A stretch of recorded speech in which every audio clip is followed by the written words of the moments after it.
The National Desk, America's News Now.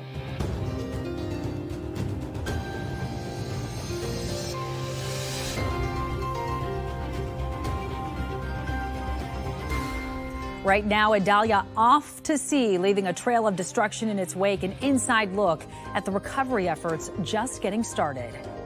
There has been significant damage, particularly along Florida's Big Bend, but the community is resilient, and we are going to work hard to make sure people get what they need.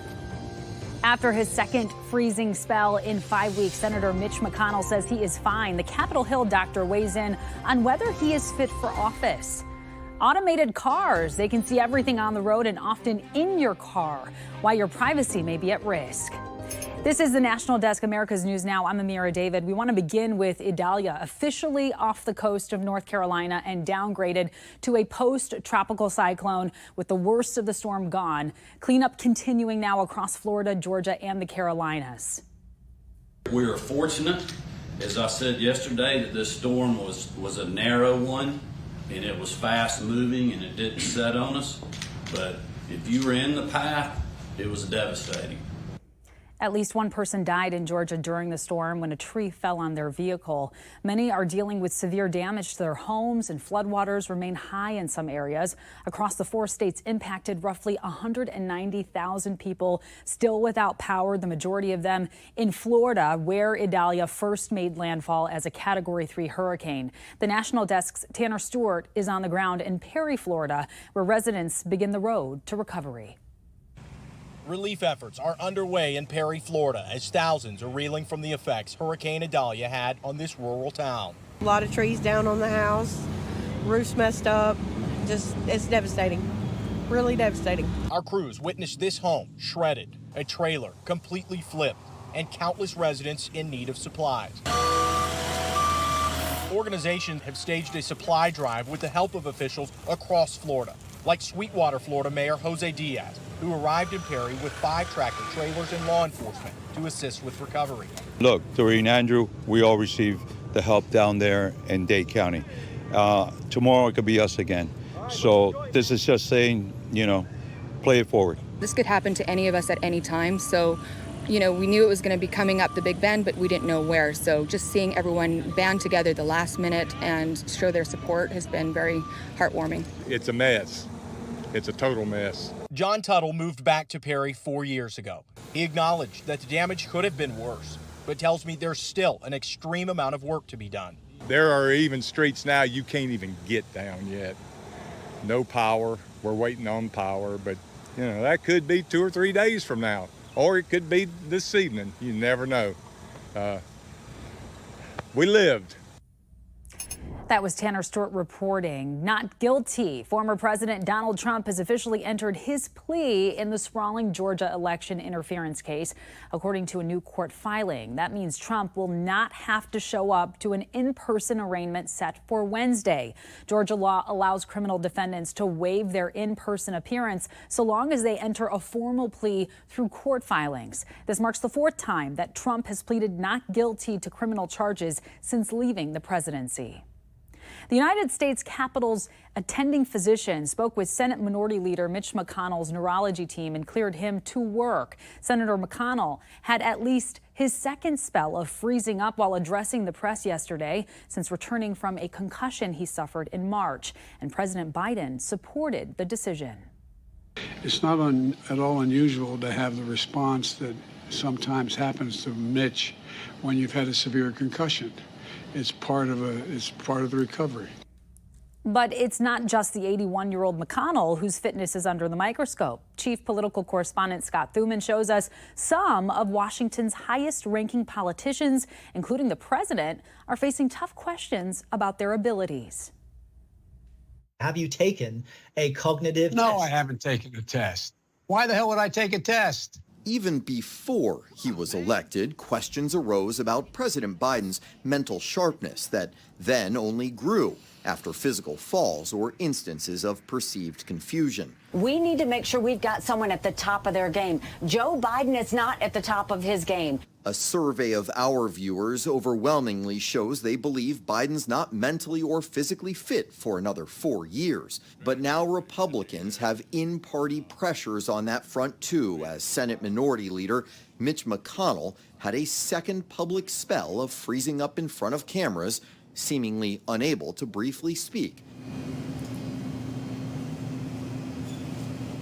There is a time to lead and a time to pass on the torch to another generation. There's often been scrutiny over politicians' fitness to serve, but in this case, it is two of Washington's most powerful positions.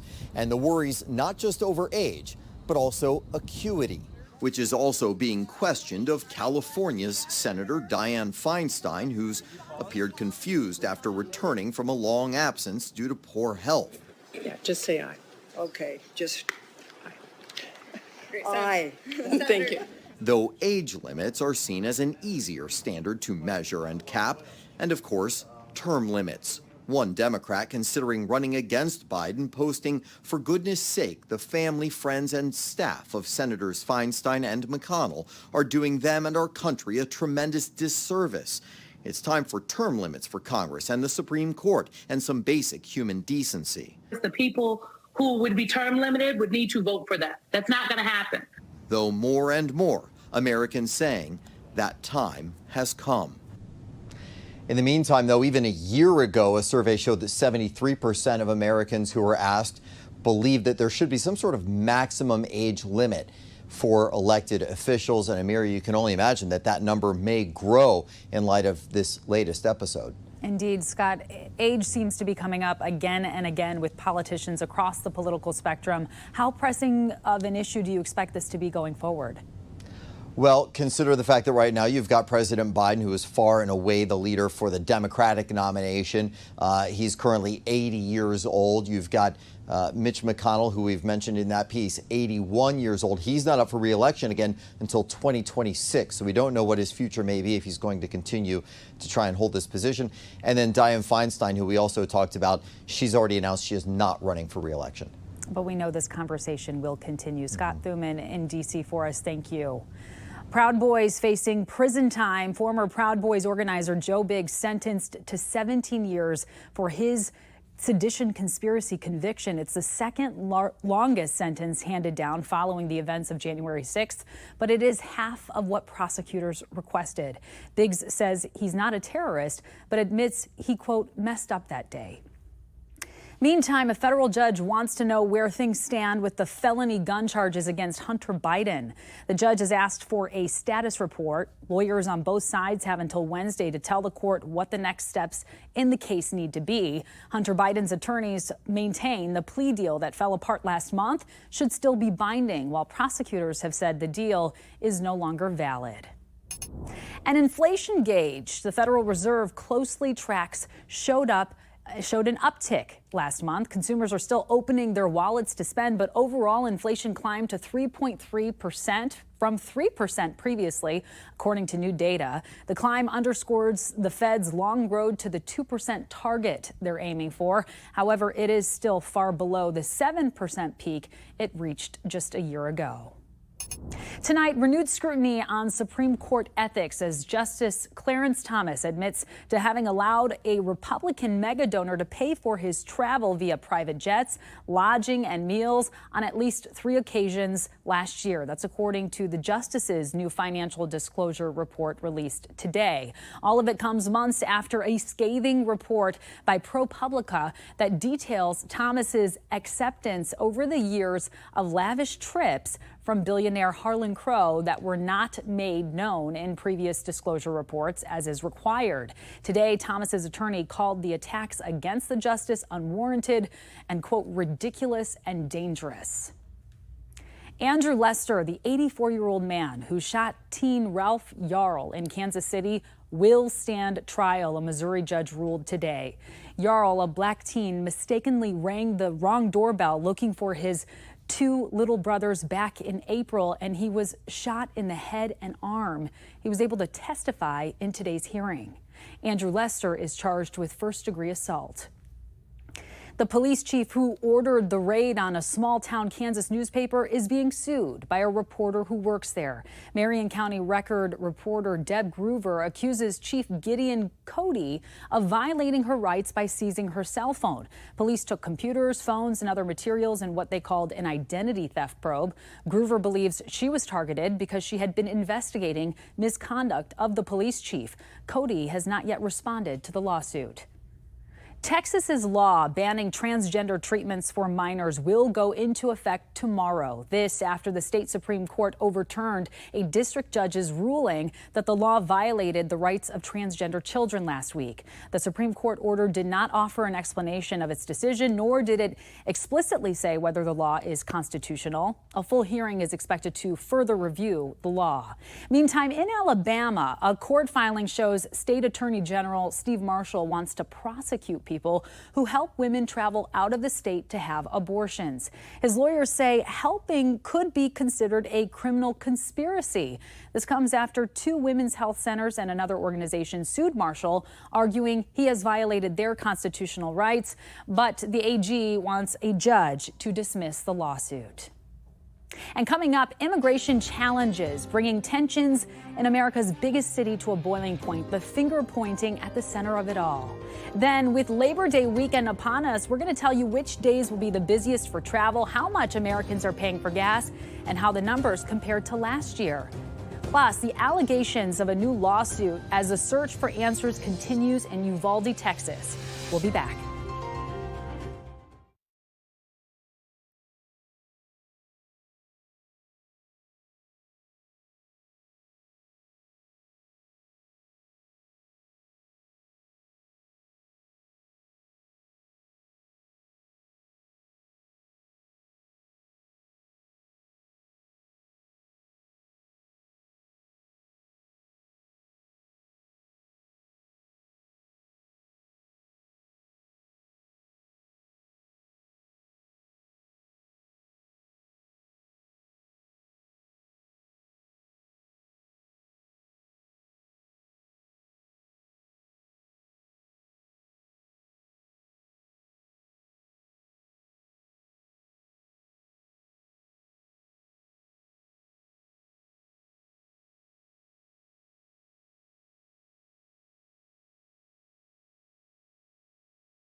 Governor Maura Healey has activated the Massachusetts National Guard to help shelters and hotels as migrants overwhelm the state right now. It comes after she declared a state of emergency a few weeks ago. Meanwhile, migration challenges appear to have reached a breaking point in the Big Apple. The tens of thousands of migrants expected to cost the city tens of billions of dollars as the start of the new school year is ushering in even more worries. National correspondent Christine Frizzau has the latest. New York City, bracing for the next chapter of a years-long fight. The new school year about to begin. Since July of 2022, nearly 19,000 students in temporary housing have enrolled in our schools across all 5 boroughs. The finger pointing now unleashed at every level, even within the same party. Democratic Governor Kathy Hochul making clear her demands made at a meeting with the Biden administration this week have not been met. This is a federal problem. It originates with the borders, and it is something that is becoming an untenable situation for our constituents and our government leaders in New York State. Meanwhile, New York City Mayor Eric Adams has accused the governor of abdicating her responsibility, also blaming the federal government, responding to a letter from Homeland Security Secretary Alejandro Mayorkas, who criticized his city's handling of the issue, including the city's data collection, planning, case management, and communications. Don't tell us how we could have done it better. Don't sit in the bleachers and be a detached spectator on this full contact sport called asylum seekers. Get on the field and fight this battle with us. It's a battle some say comes as many cities, including Chicago, Washington, D.C., and L.A., rethink their positions. New York and many of those other cities declare themselves sanctuaries, particularly under the Trump administration, because there really wasn't much of a cost to them. There's a big cost to those cities now: housing, food, shelter, clothing, medical care, education. It is, of course, up to Congress to change the laws and come up with some sort of comprehensive immigration plan, an issue that for now appears to be on the low end of the priority list. I'm Christine Frizzell, reporting for the National Desk, America's News Now. Christine, thank you. About 1 in 4 women may have irregular heartbeats after they get menopause, according to a new study in the Journal of American Heart Association. While atrial fibrillation, or AFib, isn't life-threatening, it can mean a higher risk of blood clots, stroke, or other conditions. The study, with over 83,000 participants, shows insomnia and stress can be contributing factors. Meantime, JCPenney is planning to spend more than $1 billion by the end of 2025 to try to revive itself. The department store chain has struggled for years and emerged from bankruptcy in 2020. It will be remodeling stores and making its supply network more efficient. The CEO is restoring focus on middle-income customers. And about 320,000 Kias in the U.S. are being recalled. Kia says the trunk latch base can crack and might not open from the inside, meaning someone could get trapped inside the trunk. The recall covers certain Optimas and Rios. Dealers will make any necessary replacements. Marijuana company shares surged this morning as much as 37% after the Department of Health and Human Services recommended reclassifying the drug as lower risk. Most states have legalized cannabis in some form, and the proposal increased expectations of federal legalization. The Drug Enforcement Agency will ultimately make the rescheduling decision.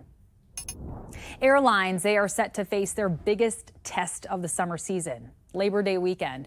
The FAA predicts this will be the busiest holiday weekend of the year after Father's Day and President's Day. And now that Hurricane Idalia is headed back out to sea, the impact on travel has eased, meaning travel will be at full strength by tomorrow. I want to take a look at the numbers right now. Today, still the busiest day in airspace with more than 52,000 flights scheduled, followed by 49,000 on Friday. How does that compare to last year? Well, AAA says bookings for domestic travel are running 4% higher than Labor Day last year.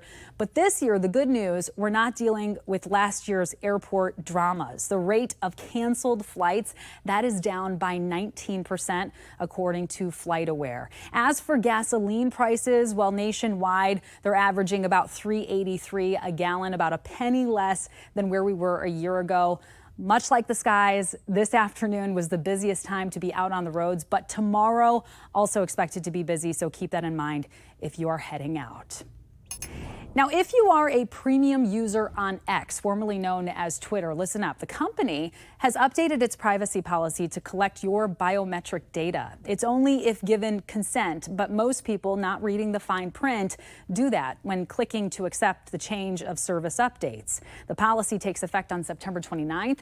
The company has not defined what biometric data they will store, nor does it say whether users could opt out of the program once it goes into effect.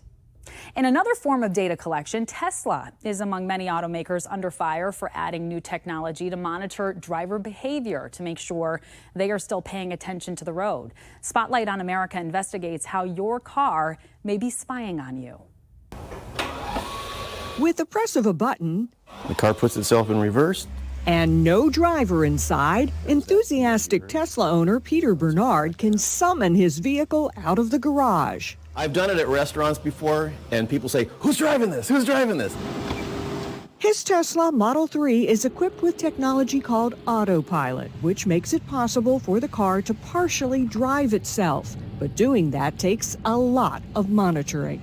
So there's a total of 8 cameras on here, and they're constantly feeding to a computer. Not only outside the vehicle, there's one inside the cabin pointed at the driver. Yeah, that's somewhat controversial because people were worried about their privacy. Tesla is far from the only automaker developing and promoting this technology. Blue Cruise means hands-free driving. including Ford's Blue Cruise, Subaru's Driver Focus, tracks your eyes to detect they are on the road, and GMC's Super Cruise, among others. What do you think about the modern day car watching us as we drive? I don't have a problem with it. I got nothing to hide. But not all drivers we talked with are willing to give up their privacy. Big Brother 1984 coming all the way back full circle, right? I don't like everybody watching me, so. You don't think you'd like that? No. Who really is getting your data out there? Where's it going? That question of what happens to driver data is the subject of growing scrutiny. A lawsuit filed against Tesla alleges employees shared recordings of Tesla customers in private and embarrassing situations without their consent, including video of a naked man, images of pets, even children.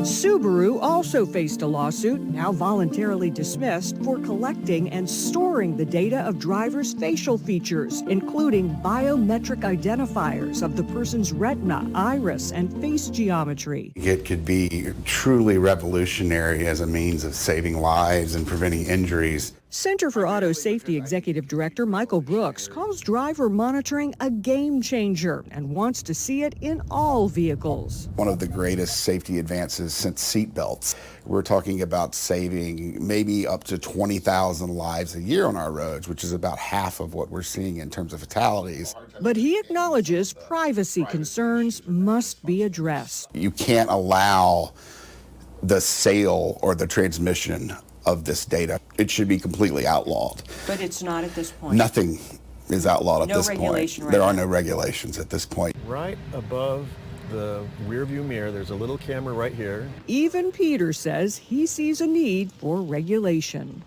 Do you think there needs to be restrictions on what they can do with the data? I think so, and it's hard for me to say that because I don't like government regulation. Spotlight on America contacted several automakers about their driver monitoring systems. Only Ford responded, saying its driver-facing camera does not record video or photos of the driver, and that data is self-contained in the vehicle and not streamed back to Ford. For Spotlight on America, I'm Angie Moreski. Coming up, a search for answers continues in Uvalde, Texas. The allegations made in a new lawsuit.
With reporters all across the country and in your neighborhoods, we are taking the pulse of America. It's the nearly 60-page lawsuit Uvalde has filed again. We didn't want to get to this point. But Uvalde Mayor Don McLaughlin says the city is tired of waiting. In a scathing statement, he alleges Uvalde County District Attorney Christina Mitchell is involved in a cover-up, and her chief investigator was on site at Robb the day of the massacre. Hours ago, we spoke one-on-one with McLaughlin. You said that you believe there's a cover-up happening. I believe it more than ever now. The statement also says investigative materials related to the Robb Elementary massacre have yet to be given in full to the city's third-party investigator, Jesse Prado, despite signing NDAs, adding it's part of the reason they filed suit again. Texas's electrical grid operator is asking residents to conserve electricity, especially from 6 until 9. The causes for concern are too many unexpected outages at gas, coal, and nuclear plants and low wind generation. Officials are warning the grid could struggle to keep the lights on. At the top of your screen, beachgoers frolic in the waves, likely unaware of that great white shark just yards away. I've seen firsthand how they react around other people. Nevada Summers has been recording the sharks with his drone around Pismo Beach for about a year and a half. His first video, a result of his own close encounter while surfing. I told my wife, I was like, hey, I saw a shark, and I don't think she believed me until I brought up the drone. Since then, he's bought another drone and recorded a lot more videos. I take it out there probably once a week trying to find sharks. And I'd say 75 to 80% of the time or so, I usually find at least one shark, if not multiple. Coming up, the major world record that was set in Nebraska. We're back in just 90 seconds.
Memorial Stadium in Lincoln, Nebraska. That was easily the best place to be last night as fans of the reigning national champion Cornhuskers women's volleyball team came together to set a world record. It was named Volleyball Day in Nebraska, and the plan was to set the United States record for a volleyball game. But then 92,003 people became the most spectators to view any women's sporting event in the world, besting the previous record at just over 91,000 that was set last year during a Champions League soccer match between Barcelona and Real Madrid.